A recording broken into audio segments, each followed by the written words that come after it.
여러분이 지금 손에 들고 있는 스마트폰, 만약 이 기기가 당신의 모든 일거수일투족을 감시하고 기록하는 전자수갑이라면 어떨까요? 화면을 터치하는 순간부터 누구와 대화했는지, 어떤 사진을 봤는지, 심지어는 보려다 그만둔 파일의 흔적까지 실시간으로 누군가에게 보고되고 있다면 말입니다. 북한에서 스마트폰을 사용한다는 것은 단순히 편리함을 누리는 것이 아니라 스스로 자신의 목에 정교한 감시장치를 채우는 것과 같습니다. 전 세계가 오지와 초고속 인터넷으로 연결된 21세기지만 휴전선 너머 북한의 스마트폰은 우리가 아는 것과는 전혀 다른 목적으로 존재합니다. 북한 주민들 사이에서 지능형 손전화라 불리는 이 기기 속에는 외부 세계와는 철저히 단절된 채 오직 체제 유지를 위해 설계된 기괴하고도 치밀한 통제 시스템이 숨겨져 있습니다. 오늘 우리는 화려한 겉모습 뒤에 숨겨진 북한 스마트폰에 소름 끼치는 진실에 대해 파헤쳐보려 합니다. 북한의 거리, 평양의 번화가를 걷다 보면 우리와 별반 다르지 않은 풍경을 목격하게 됩니다. 카페에 앉아 세련된 디자인의 스마트폰을 만지며 웃고 떠드는 젊은이들, 지하철에서 무언가에 열중하며 화면을 넘기는 사람들의 모습이죠. 아리랑, 평양, 푸른 하늘, 진달래, 이름만 들으면 친숙하고 평범해 보이는 이 기기들은 북한에서 부의 상징이자 권력의 상징입니다. 최신형 모델은 우리 돈으로 수십만 원에서 100만 원을 호가하기도 하는데, 이는 일반적인 북한 노동자의 몇 년 치월급을 합쳐야 살 수 있는 엄청난 거금입니다. 그런데도 북한 주민들은 이 비싼 기기를 사기 위해 줄을 섭니다. 왜일까요? 단순히 문명의 이기를 누리기 위해서일까요? 아니면 그들이 알지 못하는, 혹은 알면서도 외면해야만 하는 거대한 덫이 이 안에 숨어 있는 걸까요? 가장 먼저 우리가 알아야 할 사실은 북한의 스마트폰에는 인터넷이 없다는 점입니다. 우리가 매일 사용하는 구글, 유튜브, 인스타그램, 넷플릭스는 그들에게 존재하지 않는 단어입니다. 대신 그들은 광명망이라 불리는 폐쇄된 국가 내부 인트라넷만을 사용할 수 있습니다. 이는 전 세계로 뻗어나가는 고속도로가 아니라 높은 담벼락으로 둘러싸인 운동장을 뱅글뱅글 도는 것과 같습니다. 국가가 허락한 뉴스, 체제를 찬양하는 선전물, 그리고 철저히 검열된 일부 도서와 요리법 등이 그들이 접할 수 있는 정보의 전부입니다. 외부 세계의 소식이 유입되는 것을 원천 차단하기 위해 북한 당국은 하드웨어 단계에서부터 와이파이, 와이파이 기능을 아예 제거하거나 비활성화해버립니다. 즉, 북한의 스마트폰은 세상과 연결되는 창문이 아니라 국가가 보여주고 싶은 것만 비추는 거울인 셈입니다. 하지만 진짜 공포는 단절이 아니라 감시에 있습니다. 북한 스마트폰에는 붉은 별이라 불리는 자체 운영체제가 탑재되어 있는데, 이 시스템의 핵심은 사용자를 보호하는 것이 아니라 사용자를 감시하는 데 특화되어 있습니다. 그 중에서도 가장 악명 높은 기능은 바로 흔적 보기, Trace Viewer라는 프로그램입니다. 이 프로그램은 사용자가 스마트폰으로 무엇을 하는지 무작위로 스크린샷을 찍어 저장합니다. 여러분이 친구와 메시지를 주고받을 때, 어떤 사진을 잠시 들여다볼 때, 혹은 금지된 파일을 열어보려고 시도할 때, 이 보이지 않는 감시자는 조용히 셔터를 누릅니다. 더 소름 끼치는 점은 사용자가 이 스크린샷 기록을 절대 삭제할 수 없다는 것입니다. 만약 보안원이나 보위부원이 길거리에서 불심 검문을 하며 스마트폰을 뺏어든다면 당신이 지난 며칠간 무엇을 보았는지 숨길 방법은 전혀 없습니다. 그 작은 기기 안에 그 작은 아키, 당신의 모든 은밀한 순간이 박제되어 국가의 심판을 기다리고 있기 때문입니다. 통제는 여기서 끝이 아닙니다. 북한의 스마트폰에는 전자서명이라는 독특하고도 강력한 시스템이 존재합니다. 우리가 인터넷에서 자유롭게 영화를 다운로드 받거나 음악을 공유하는 것과 달리 북한의 스마트폰은 국가가 승인한 서명이 없는 파일은 아예 실행조차 하지 않습니다. 외부에서 몰래 들여온 한국 드라마, 할리우드 영화, 혹은 체제의 비판적인 글귀가 담긴 텍스트 파일은 이 스마트폰 안에서 한낱 무용지물에 불과합니다. 파일을 열려고 시도하는 순간 시스템은 승인되지 않은 파일입니다라는 경고 메시지를 띄우며 차단해버립니다. 이는 단순히 파일을 못 보게 하는 것을 넘어 누가 그런 파일을 가지고 있는지, 누가 그것을 유포하려 했는지를 추적하는 단서가 됩니다. 상상해 보십시오. 큰 마음을 먹고 장마당에서 몰래 구한 한국 드라마가 담긴 SD카드를 스마트폰에 꽂았습니다. 가슴을 졸이며 재생 버튼을 누르는 순간 화면에는 오류 메시지가 뜨고 그 시도는 시스템 로그에 고스란히 기록됩니다. 그리고 며칠 뒤 당신의 집문을 두드리는 보이부원의 구두 소리가 들려옵니다. 북한에서 스마트폰은 더 이상 편리한 도구가 아니라 당신의 일상을 24시간 감시하고 국가에 고발하는 내 손안의 밀고자가 되는 것입니다. 그런데도 북한 당국은 왜 이 위험한 기기를 주민들에게 보급하는 것일까요? 왜 사람들은 이 감시 장치를 그토록 갈망하는 것일까요? 그 이면에는 우리가 상상하는 것보다 훨씬 더 복잡하고 잔인한 통치 전략이 숨어 있습니다. 북한 당국이 이토록 철저한 감시 체계를 구축하면서도 주민들에게 스마트폰 사용을 장려하는 이유는 명확합니다. 그것은 바로 돈과 효율적인 통제 때문입니다. 과거에는 사람들을 감시하기 위해 수많은 보위부원과 인민반장들이 직접 발로 뛰어야 했습니다. 하지만 이제는 스마트폰 하나만 있으면 앉아서 수백만 명의 일거수일투족을 데이터로 파악할 수 있습니다. 북한 주민들이 비싼 단말기 가격을 지불하고 매달 비싼 통신 요금을 충전할 때마다 그 수익은 고스란히 정권의 통치 자금으로 흘러 들어갑니다. 주민들은 자신의 돈을 들여 자신을 감시할 장비를 사고 국가의 금고를 채워주고 있는 비극적인 구조 속에 살고 있는 것입니다. 북한의 스마트폰 안에는 국가가 허락한 낙원이 건설되어 있습니다. 그 안에는 소년장수 같은 인기 애니메이션을 바탕으로 한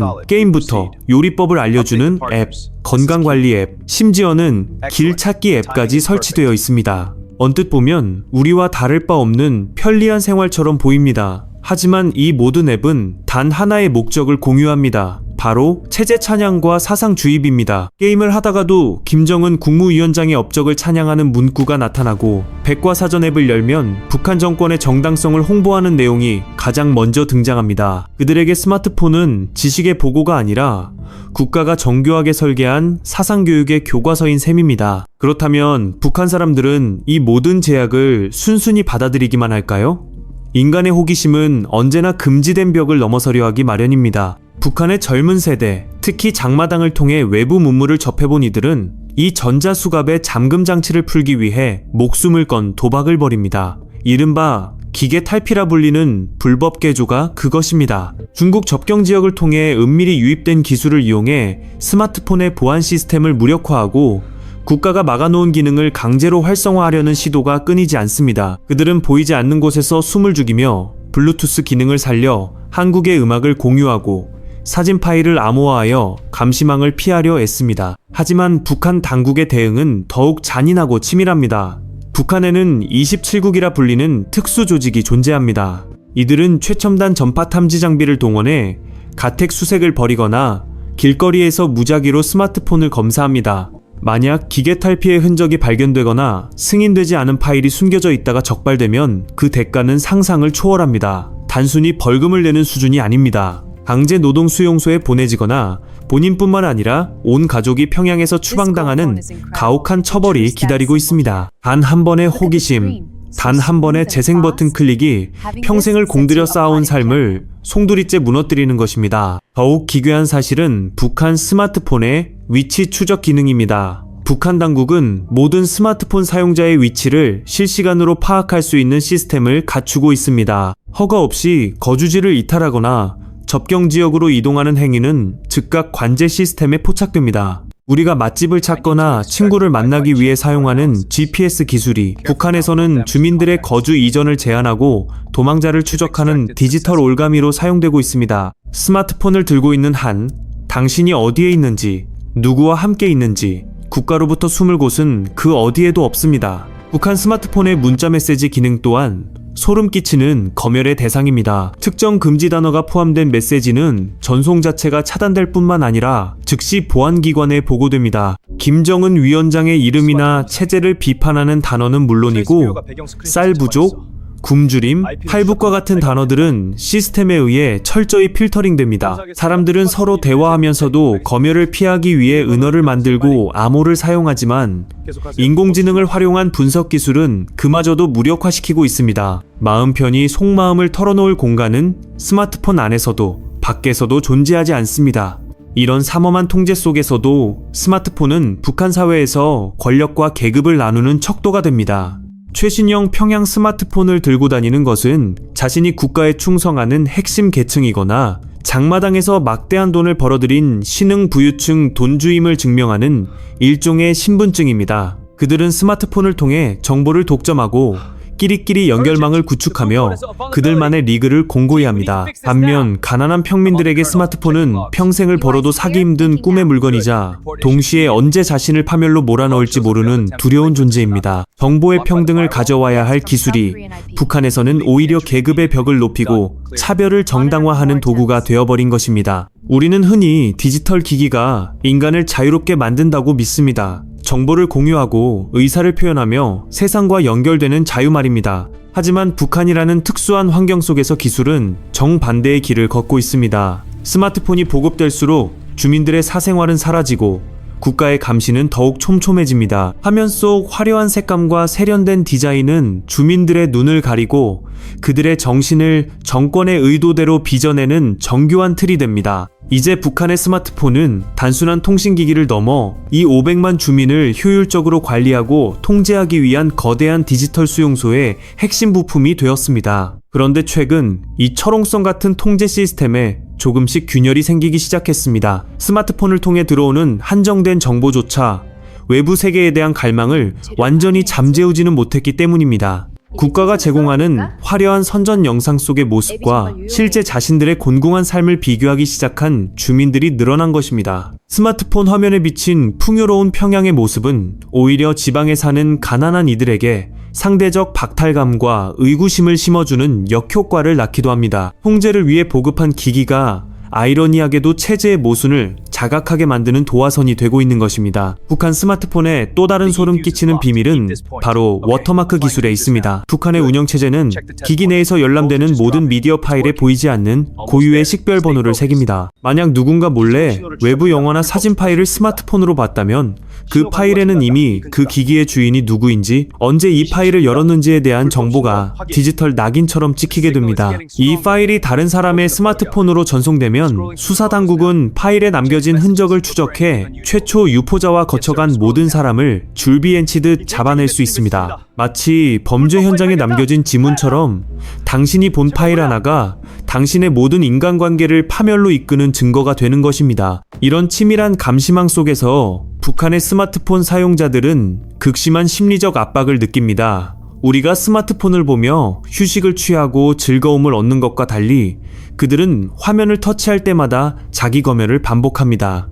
이 단어를 검색해도 괜찮을까? 이 사진이 문제가 되지는 않을까? 하는 공포가 무의식 속에 깊게 자리 잡습니다. 기술이 인간의 편의를 위해 존재하는 것이 아니라 인간의 사고를 특정 방향으로 길들이고 통제하기 위해 작동하고 있기 때문입니다. 손안의 작은 기기가 한 사람의 영혼을 갉아먹는 정교한 고문 도구가 된 셈입니다. 그럼에도 불구하고 북한의 장마당 세대들은 이 디지털 장벽을 넘기 위해 지금 이 순간에도 소리 없는 전쟁을 치르고 있습니다. 당국이 감시 기능을 강화하면 누군가는 그것을 우회하는 프로그램을 만들어 퍼뜨립니다. SD카드를 숨기기 위해 스마트폰 내부를 개조하거나 단속이 뜨면 순식간에 데이터를 삭제하는 특수한 기능을 심기도 합니다. 하지만 이런 저항은 언제나 목숨을 건 위험한 도박입니다. 보안국은 인공지능 기술을 도입해 더욱 지능적으로 이들을 추적하고 있으며 한 번의 실수로 발각된 이들에게 자비란 존재하지 않습니다. 북한의 스마트폰은 우리에게 중요한 질문을 던집니다.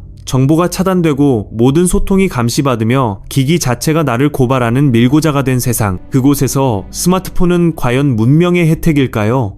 아니면 첨단 기술로 빚어낸 거대한 감옥의 창살일까요? 같은 언어를 쓰고 같은 기기를 사용하지만 우리가 누리는 자유의 무게와 그들이 견뎌야 하는 감시의 무게는 너무나도 다릅니다. 지금 여러분의 주머니 속에 있는 스마트폰을 한번 들여다보십시오. 우리는 언제든 원하는 정보를 찾고 전 세계 누구와도 자유롭게 대화하며 자신의 생각을 가감없이 표현할 수 있습니다. 하지만 불과 수십 킬로미터 떨어진 곳에서는 이 똑같은 기기가 누군가의 생사를 결정짓는 무서운 감시 장치로 작동하고 있습니다. 우리가 당연하게 누리는 이 디지털의 자유가 누군가에게는 목숨을 걸어야만 얻을 수 있는 간절한 소망이라는 사실이 가슴 아프게 다가옵니다. 북한 당국이 아무리 철저하게 정보의 유입을 막고 주민들의 눈과 귀를 가리려 해도 인간의 자유를 향한 본능까지 완전히 통제할 수는 없을 것입니다. 언젠가는 그 폐쇄된 광명망의 벽이 허물어지고 북한의 스마트폰이 감시의 도구가 아닌 진정한 세상으로 향하는 창문이 되는 날이 올 수 있을까요? 24시간 당신을 감시하고 모든 일상을 기록하는 스마트폰. 만약 여러분이 그런 세상을 살아야 한다면 여러분은 어떤 선택을 하시겠습니까? 자유라는 이름의 공기처럼 너무나 당연해서 잊고 살았던 우리의 일상. 그 일상이 누군가에게는 기적 같은 꿈일지도 모른다는 사실을 우리는 잊지 말아야 할 것입니다.